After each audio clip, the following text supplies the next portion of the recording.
जय हिंद दोस्तों, career action centre में आपका स्वागत है।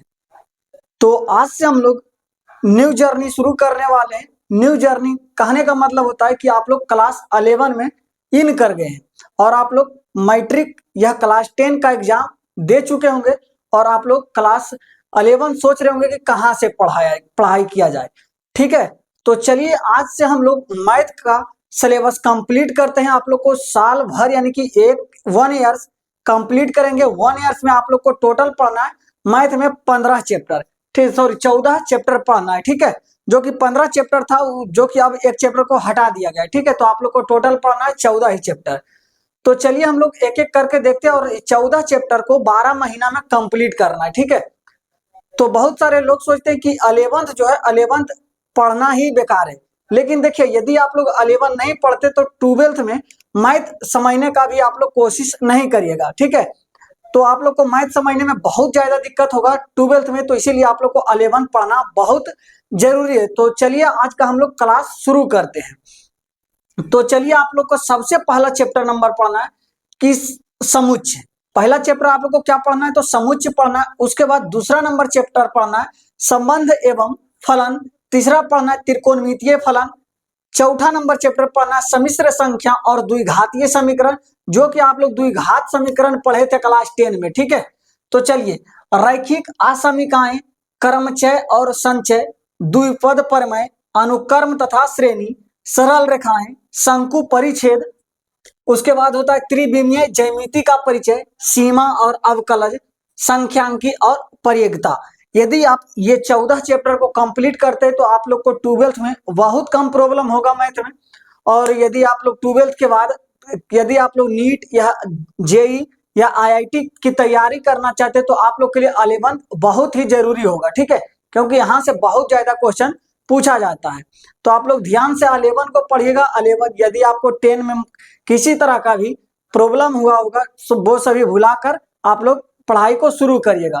देखिए आज का मोटिवेशनल है कि खुद को पसंद करोगे तो निरंतर आगे बढ़ोगे। मतलब कि जो भी है आप लोग जितना अपने ऊपर बिलीव करिए। ठीक है, यदि आप अच्छा है तो सभी अच्छा है, तो आप लोग अपने आप पे बिलीव करिए। दूसरे को कहने से कोई दिक्कत नहीं होगा। आपका कितना नंबर आएगा कितना नहीं नंबर आएगा वो सभी को हटाइए और आप लोग 11 को शुरू करिए। तो चलिए आज का हम इस वीडियो में करेंगे शुरू समुच्चय से। ठीक है, जो कि आप लोग को देखिए ये जो 11 है 11 फ्रेश चैप्टर है। ठीक है, 11 में जितना भी चैप्टर है सभी के सभी फ्रेश चैप्टर है। जैसे कि आज का मन कर रहा है हम लोग को क्रमचय और संचय पढ़ने के लिए, तो इसको उठाकर आप लोग पढ़ सकते हैं सिंगल चैप्टर। ठीक है, उसके बाद यदि आपको त्रिकोणमितीय फलन पढ़ने का मन करे तो आप लोग त्रिकोणमितीय फलन पढ़ने का मन करे तो पढ़ सकते हैं। या आप लोग को संख्यांकी पढ़ना हो तो संख्यांकी भी पढ़ सकते हैं, लेकिन क्लास 10 में ऐसा नहीं था। ठीक है, क्लास 10 में और क्लास 12 में भी ऐसा नहीं रहेगा। यदि आप लोग एक चैप्टर पढ़ते तो 4 चैप्टर पढ़ना पड़ेगा। ठीक है, नहीं तो आप लोग को 20 से उठाइएगा तो समझ में नहीं आएगा। तो वैसा 11 में नहीं है। जैसे कि सीमा और अवकलज उठाना है तो आप लोग इसको कंप्लीट करके कोई और चैप्टर पढ़ सकते हैं। ठीक है, यहाँ पे 11 जो है फ्रेश चैप्टर है, जो कि आप लोग को बहुत ज्यादा समझ में आएगा। तो आप लोग वीडियो में बने रहिएगा। यदि आप लोग क्लास 11 पूरा करना चाहते हैं तो हमारे चैनल से जरूर जुड़िए ताकि आप लोग को बहुत ज्यादा बेनिफिट मिले। तो चैप्टर से भी हम कुछ हट के भी क्वेश्चन कराएंगे। तो चलिए आज का हम इस वीडियो में करते हैं समुच्चय। ठीक है, तो चलिए हम लोग समुच्चय को देखते हैं। चलिए जी, तो देखिए आप लोग को चैप्टर नंबर 1 में शुरू होता है। ठीक है, तो चलिए फादर्स ऑफ थ्योरी, मतलब कि सेट थ्योरी का फादर्स कौन है, कहां से शुरू हुआ था। ठीक है, तो इसका जो फादर कहा जाता है जॉर्ज काउंटर कहा जाता है। किनके, मतलब कि जॉर्ज काउंटर। ठीक है, अब यहाँ से क्वेश्चन उठा जाएगा कि आप लोग बताइएगा कि सेट का फादर्स ऑफ थ्योरी कौन है, बताइए। तो बोलिएगा जॉर्ज काउंटर। ठीक है, इस चैप्टर में आप लोग को 6 पॉइंट पढ़ना है। कितना पॉइंट पढ़ना है, तो 6 पॉइंट पढ़ना है। ध्यान रखिएगा पहला पॉइंट में पढ़ना है आप लोग को समुच्चय और उसका निरूपण, मतलब कि सेट को किस तरह से आप लोग को निरूपित करना है, तो वो वाला पढ़ना है 1.1 में। ठीक है, जो कि उसके बाद पढ़ना है समुच्चय के प्रकार। समुच्चय के प्रकार देखिए बहुत सारे होते हैं, लेकिन हम लोग को पढ़ना है सिर्फ 6 ही, मतलब कि कितना पढ़ना है, 6 तो पढ़ना है। ठीक है, पहला जो कि रिक्त समुच्चय, दूसरा पढ़ना है परिमित और अपरिमित समुच्चय, और तीसरा पढ़ना है समान समुच्चय, उसके बाद उप समुच्चय, उसके बाद घात समुच्चय, उसके बाद सार्वत्रिक समुच्चय पढ़ना है। ठीक है, जो कि हम लोग इस पॉइंट में और इस वीडियो हम 1.1 में जितना सारा क्वेश्चन होता है कौन सा थ्योरी पे है उसी पे हम लोग सिर्फ बात करेंगे। उसके बाद हम एक एक पॉइंट करके कवर करते चलेंगे। ठीक है, जो पॉइंट में जो भी टॉपिक का यूज होगा वो टॉपिक को हम कवर करेंगे। चलिए जी, तो आगे देखते हैं हम लोग तीसरा चैप्टर पॉइंट नंबर 3 में पढ़ना है वेन डायग्राम, मतलब कि वेन आरेख। ये जो है आप लोग को यदि जहां पे सेट आता है वहां पे वेन आरेख वेन डायग्राम आएगा ही आएगा। वेन डायग्राम बोलिए या आरेख बोलिए, ठीक है, दोनों एक ही बात है। उसके बाद चैप्टर नंबर 1.4, ठीक है, सॉरी 1.4 में पढ़ना है समुच्चयों पर संक्रिय, समुच्चयों पर संक्रिय। 1.5 में पढ़ना है समुच्चयों का पूरक और 1.6 में पढ़ना है व्यवहारिक प्रश्न। ठीक है, व्यवहारिक प्रश्न ये जो होता है अच्छा खासा क्वेश्चन होता है, इसमें जान होता है। ठीक है, और जो कि आप लोग को 1.1 में काफी इजी क्वेश्चन है। आप लोग यदि बुक देखेंगे तो अभी आप लोग को समझ में नहीं आ रहा होगा, लेकिन आप लोग यदि थ्योरी वाला वीडियो देख लेते हैं तो आप लोग को 1.1 थ्योरी देखते देखते आप लोग को कंप्लीट हो जाएगा। ठीक है, अच्छा अब बात करते हैं आपको कि सेट थ्योरी हम लोग किसे कहते हैं। सेट थ्योरी बताइएगा, सेट थ्योरी का फादर्स कौन है, तो जॉर्ज काउंटन। ठीक है, चलिए जी आगे बात करते हैं कि सेट किसे कहते हैं। तो देखिए सेट में जो किसी वस्तुओं को सुपरिभाषित करके संग्रह करना होता है। ठीक है, किसी वस्तु, देखिए यहाँ पे यदि आप वस्तु बोलते हैं तो आप लोग को गलत हो सकता है। ठीक है, यही लिए हम यहाँ पे लिखे हैं वस्तु। वस्तु यहाँ पे नहीं होता है, होता है अवयव। क्या होता है जी, अवयव होता है। अवयव बोलिए या एलिमेंट्स बोलिए, क्या बोलिएगा, एलिमेंट्स। ठीक है, वस्तु यहाँ पे नहीं बोलिएगा। ठीक है, क्या नहीं बोलिएगा, तो वस्तु नहीं बोलिएगा, अवयव बोलिएगा या एलिमेंट्स बोलिएगा। चलिए यहाँ तक किसी को कोई डाउट, तो किसी को कोई डाउट नहीं होगा।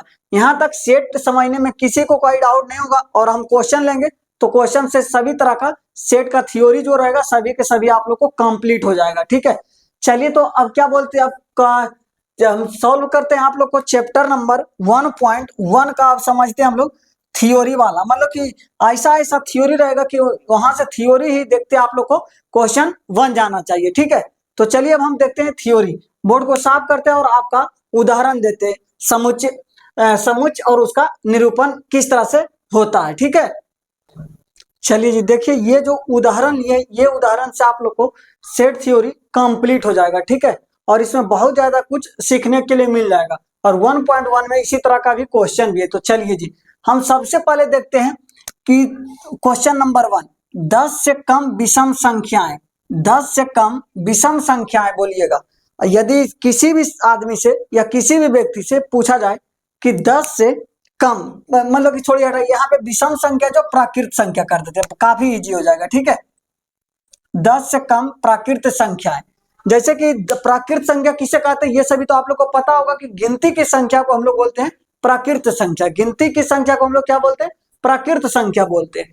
तो आप लोग बोलिएगा कि किसी भी व्यक्ति से पूछा जाए तो 1 2 3 4 5 6 7 8 9 यहां तक ही तो बोल सकता है, क्योंकि 10 से कम बोल रहा है तो 10 से कम बोल रहा है। ठीक है, यानी कि आप लोग को दुनिया में किसी भी आदमी से पूछा जाएगा ये बात कि 10 से कम प्राकृत संख्या बताइए तो क्या बताएगा, कोई थोड़ी बता देगा 11 या 12 या 13, कोई भी व्यक्ति नहीं बता सकता है। ठीक है, जो भी बताएगा यही नंबर, इतना ही नंबर में कोई बताएगा, इसके अलावा कोई भी नंबर नहीं बता सकता है। तो ये क्या होगा, तो ये बोलिएगा सुपरिभाषित होगा, सुपरिभाषित होगा। क्या होगा जी, तो सुपरिभाषित होगा।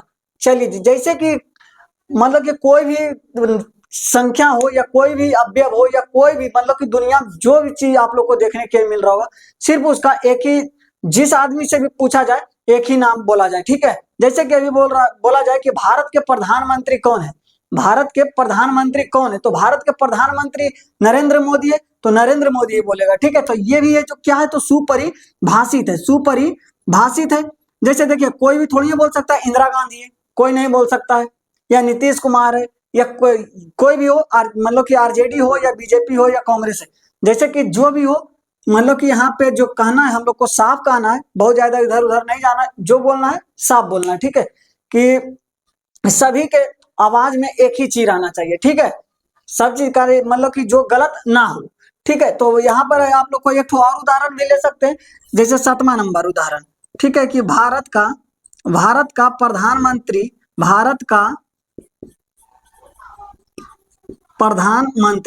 बताइएगा। ठीक है, चलिए यहाँ पे भी हम लोग बात करेंगे।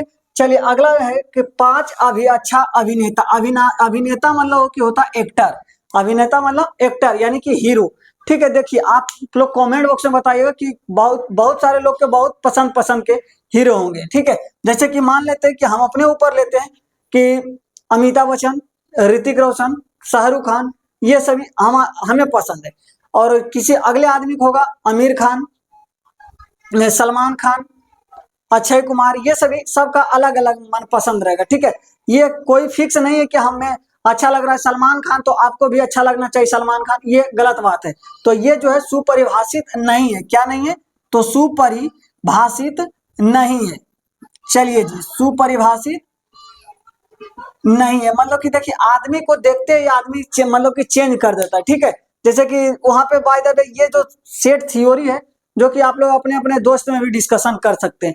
कभी आप लोग एक साथ बैठे रहे तो बोलिएगा कि पांच या 2 हीरो का नाम बताए, तो देखिएगा सब अलग अलग नाम बताएगा। ठीक है, किसी को शाहरुख खान पसंद रहेगा तो किसी को शाहरुख खान पसंद नहीं रहेगा, किसी को ऋतिक रोशन पसंद रहेगा तो किसी को ऋतिक रोशन पसंद नहीं रहेगा। तो उस तरह का वहां सेंटेंस रहता है तो वो हो जाता है सुपरिभाषित। चलिए यहां तक समझने में किसी को कोई डाउट नहीं होगा।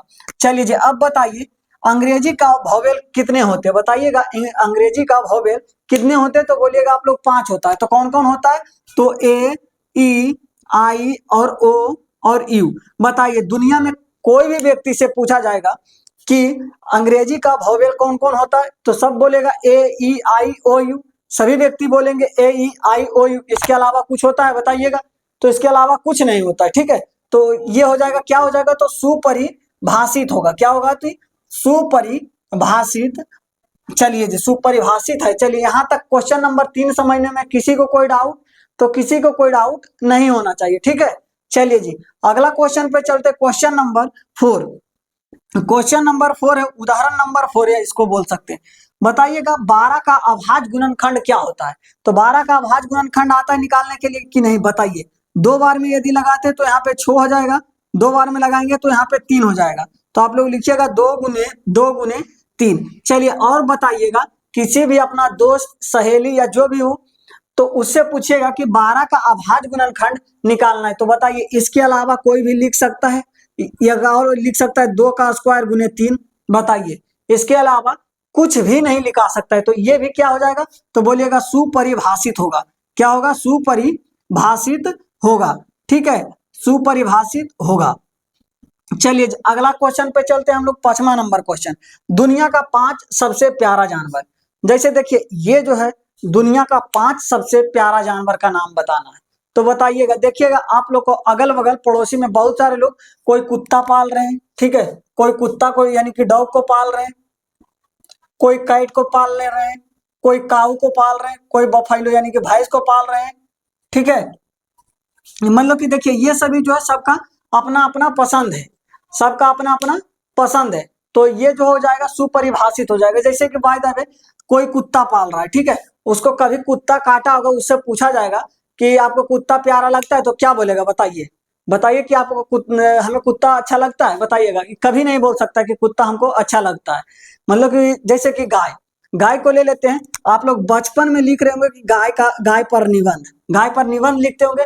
बहुत सारे सभी के सभी लिखते हैं कि गाय एक पालतू पशु है, ये सीधा होती है। लेकिन किसी को बाय द वे गाय कितनों ही मतलब कि मरखंड हो, मतलब कि मारने वाली हो, ठीक है, तो मारने वाली है तो वहां पे लिखा सकता है। ठीक है, लेकिन यहाँ पे ये बात नहीं है। ठीक है, तो बहुत सारे लोग को अलग अलग पसंद है। किसी को कुत्ता पसंद है तो किसी को कैट पसंद है, किसी को डॉग पसंद है तो किसी को बफेलो पसंद है तो किसी को काऊ पसंद है। कोई पाल सकता है हाथी, कोई पाल सकता है शेर, ये सबका अपना अपना मन पसंद है। ठीक है, तो इसको हम लोग क्या बोल सकते हैं? सुपरिभाषित। सुपरिभाषित सॉरी सुपरिभाषित नहीं है। ठीक है, सुपरिभाषित नहीं है, सुपरिभाषित नहीं है। ये जो चैप्टर है पूरा थियोरिकल है जो कि आप लोग अपने घर में भी समझ सकते हैं। जैसे देखिए आप लोग बाय द वे 3 भाई हैं, ठीक है, 3 भाई है, 3 भाई का क्या लगता है कि आपको एक ही पसंद है? बताइए, तीनों का अलग अलग पसंद होगा। ठीक है, किसी को टी शर्ट पहनना पसंद है, तो किसी को शर्ट पहनना पसंद है, तो किसी को मतलब कि दो आदमी का टी शर्ट या और भी ब्लेजर तलेजर जो भी हो आप लोग को वो सभी सबका अलग अलग पसंद होता है, तो वो भी सुपरिभाषित नहीं होगा। लेकिन इसमें सेट में कहना है कि सभी का एक ही तरह का सोच रहना चाहिए, ठीक है, तो उसको हम लोग बोलते हैं सुपरिभाषित। चलिए जी अगला क्वेश्चन है कि यक्स समीकरण एक्स स्क्वायर बराबर 9, यक्स स्क्वायर बराबर 9, तो इसको हम लोग हल करते हैं यक्स स्क्वायर बराबर 9, तो यहाँ पे क्या हो जाएगा यक्स बराबर √9, यक्स बराबर √9, तो यहाँ पे क्या हो जाएगा यक्स बराबर +-3। बताइए इसके अलावा कोई भी नंबर लिख सकता है कोई, बताइएगा, तो कोई भी इसके अलावा नंबर नहीं लिख सकता है, ठीक है, इसके अलावा कोई भी नंबर नहीं लिख सकता है। यहाँ पे क्या लिखा जाएगा +3 और -3। ध्यान रखिएगा बहुत सारे लोग यहाँ पे प्लस माइनस को छोड़ देते हैं, सिर्फ 3 लिख देते हैं, लेकिन वो गलत हो जाएगा, ठीक है। चलिए तो यहाँ तक समझने में किसी को कोई डाउट, बताइएगा, किसी को कोई डाउट नहीं होगा, तो ये क्या हो जाएगा सुपरिभाषित होगा, क्या होगा तो सुपरिभाषित होगा। चलिए जी सुपरिभाषित होगा। अगला बात करते हैं भारत का प्रधानमंत्री, बताइएगा भारत का प्रधानमंत्री क्या होगा, सुपरिभाषित होगा या सुपरिभाषित नहीं होगा, बताइए तो बोलिएगा कि ये तो आप समझ गए कि सुपरिभाषित होगा, क्योंकि देखिए भारत के जितना भी नागरिक है या दुनिया में कहीं भी जाइएगा तो बोलिएगा कि भारत का प्रधानमंत्री कौन है, तो नरेंद्र मोदी, ठीक है। उसके अलावा आप लोग को किसी तरह का कोई नाम सुनने के लिए नहीं मिलेगा, ठीक है। ऐसा नहीं कि आपका नाम ले लिया जाएगा, आपका नाम क्योंकि आप प्रधानमंत्री बनिएगा तभी आपका नाम लिया जाएगा, ठीक है। चलिए जी तो ये हो जाएगा सुपरिभाषित। बताइए यहां तक समझने में किसी को कोई डाउट, बताइए सुपरिभाषित होगा। चलिए जैसे भाई साहब एक उदाहरण और लेते हैं आप लोग के लिए, एक उदाहरण और लेते हैं, 8वां नंबर उदाहरण। बताइएगा 2026 में बाय द वे सुशांत नाम का, ठीक है, सूरज नाम का लड़का टॉप किया है, मतलब बिहार टॉप इंटर में, ठीक है।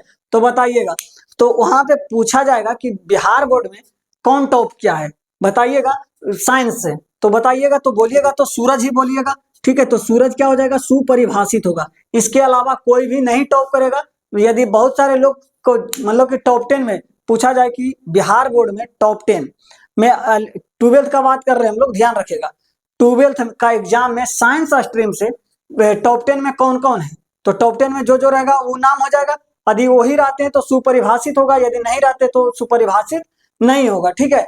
चलिए यहां तक समझने में किसी को कोई दिक्कत होगा तो बताइए, तो किसी को कोई दिक्कत नहीं होगा।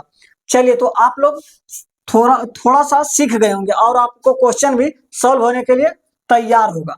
चलिए जी तो अब हम देखते हैं अगला पॉइंट, बात करते हैं हम लोग समुच्चयों को निरूपण। समुच्चयों को निरूपण हम लोग किस तरह से करते हैं, तो आप सेट को हम लोग समुच्चय मतलब कि सेट को दो तरह से हम लोग निरूपण करते हैं। कितने तरह से निरूपण करना है हम लोग को, 2 तरह से, ठीक है।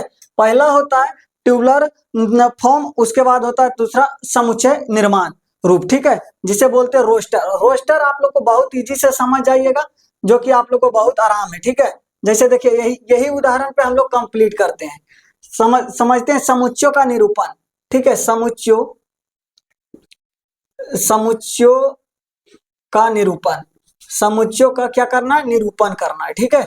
आप लोग को दिख रहा होगा समुच्चयों का निरूपण कितने तरह से करते हैं हम लोग, तो 2 तरह से करते हैं, ठीक है। पहला होता है रोस्टर विधि, क्या होता है रोस्टर विधि, और इसको हम लोग क्या बोलते हैं बताइए, इसको क्या बोलते हैं, एक तो और है समुच्चय निर्माण रूप, ठीक है। क्या है तो समुच्चय निर्माण रूप, समुच्चय निर्माण रूप। ये थोड़ा सा देखिए यदि आप लोग आगे पढ़िएगा सेट में 1.2 में, तो आप लोग को बहुत ज्यादा मिलेगा यही करने के लिए, ठीक है, समुच्चय निर्माण रूप। और ये जो रोस्टर रूप है यानी कि टूबुलर मेथड है, जो कि बहुत कम मिलेगा।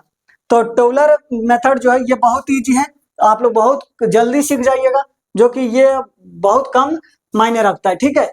चलिए जी आगे बात करते हैं हम लोग, आगे बात करते हैं, ठीक है। ये जो रोस्टर विधि, जैसे कि हम लोग क्वेश्चन नंबर 1 लेते हैं, ठीक है, 10 से कम प्राकृत संख्या लिखना है रोस्टर विधि में, मतलब कि रोस्टर विधि में लिखना है, ठीक है। रोस्टर विधि का इंग्लिश भी बोल सकते हैं, रोस्टर भी लिखा सकता है, ठीक है, नहीं तो ट्यूबुलर मेथड बोलते हैं, ठीक है। इसको हम लोग मंझली ब्रैकेट में बंद करते हैं, कौन सा ब्रैकेट में बंद करते हैं, मंझली ब्रैकेट में बंद करते हैं, ठीक है। मंझली ब्रैकेट में आप लोग बंद करिएगा रोस्टर विधि को, मतलब कि ये जो समुच्चय निर्माण रूप भी लिखिएगा, सेट जितना भी लिखाता है मंझली ब्रैकेट में लिखाता है, ध्यान रखिएगा। कितना कौन ब्रैकेट में, तो मंझली कोष्टक में लिखाता है, या ब्रैकेट भी आप लोग बोल सकते हैं। तो क्वेश्चन नंबर 1 आप लोग लिख सकते हैं कि 10 से कम प्राकृत संख्या, तो 1, उसके बाद डैश लगाना है 1 2 3 4 5, इसी तरह से हो जाएगा कितना, तो 9 तक जाना है, ठीक है। और बड़ा कर देते हैं, ठीक है, और बड़ा कर देते हैं। मंझली ब्रैकेट में पैक कर देना 1 2 3 4 5 6 7 8 9। अच्छा, अब बात करते हैं कि ये जो है ना, ये डैश लगाना बहुत जरूरी है, सिर्फ लगाना है, इसमें डैश लगाना है रोस्टर मेथड में, ठीक है। डैश जो लगाना है या कॉमा लगाना है, आप लोग को जो भी लगाना हो, तो आप लोग करिएगा क्या, कोमा लगाइएगा, ठीक है, कोमा लगाते चलिएगा। उसके बाद रोस्टर विधि में ध्यान रखिएगा कि कोमा लगा के ही किया जाता है। उसके बाद कौन सा कोष्टक में पैक होता है, तो मंझली कोष्टक में पैक होता है, ठीक है। यही होता है रोस्टर मेथड, यानी कि रोस्टर विधि। रोस्टर विधि समझने में किसी को कोई डाउट? और एक बात करते हैं, ये जो कोई भी आप लोग क्रम में लिख सकते हैं, आप लोग ऐसा नहीं कि सीरियल नंबर से ही रहना चाहिए, बढ़ते क्रम में भी लिख सकते हैं, घटते क्रम में भी लिख सकते हैं, मतलब असेंडिंग ऑर्डर में भी लिख सकते हैं और डिसेंडिंग ऑर्डर में भी लिख सकते हैं, बशर्ते जो भी आपका मर्जी हो लिख सकते हैं, ठीक है।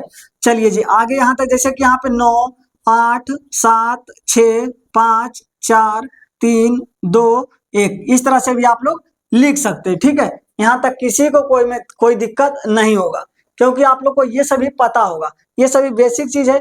थोड़ा सा डीप पढ़ना है, लेकिन आप लोग को बहुत बेसिक चीज है, ठीक है। चलिए जी आगे बात करते हैं हम लोग, कि अब बात करते हैं जैसे कि, और जैसे बाय द वे दूसरा क्वेश्चन कर लेते हैं, अंग्रेजी का वॉवेल। तो क्या करिएगा, सबसे पहले आप लोग मंझली ब्रैकेट रखिएगा, उसके बाद ए ई आई ओ यू, ठीक है, कोई दिक्कत? और बहुत सारे लोग बोलिएगा कि हम ऐसे लिखेंगे यू ओ आई ई ए, कोई दिक्कत नहीं, आप लोग लिख सकते हैं, ठीक है। आप लोग को जैसा मर्जी करे वैसा लिख सकते हैं, बशर्ते ये मंझली ब्रैकेट में पैक रहना चाहिए। उसके बाद डिजिट हो या अल्फाबेटिकल हो, सबके बीच में कॉमा रहना चाहिए, समझे? यहाँ तक समझने में किसी को कोई डाउट नहीं होना चाहिए, क्योंकि देखिए डाउट रहना भी नहीं चाहिए, क्योंकि 11 जो है बहुत बेसिक चीज है। यदि आप 11 नहीं पढ़ते हैं तो बहुत चीज खो सकते हैं। चलिए अब देखते हैं हम लोग समुच्चय निर्माण का रूप। क्या करते हैं हम लोग? समुच्चय निर्माण। चलिए जी, समुच्चय निर्माण जो थोड़ा सा दिमाग लगाना है, क्या करना है? दिमाग लगाना है। सबसे पहले ये भी मंझली ब्रैकेट में बंद होगा, मंझली ब्रैकेट में इसको भी बंद करना है। उसके बाद यक्स लिखना पड़ेगा, आप लोग को क्या करना पड़ेगा?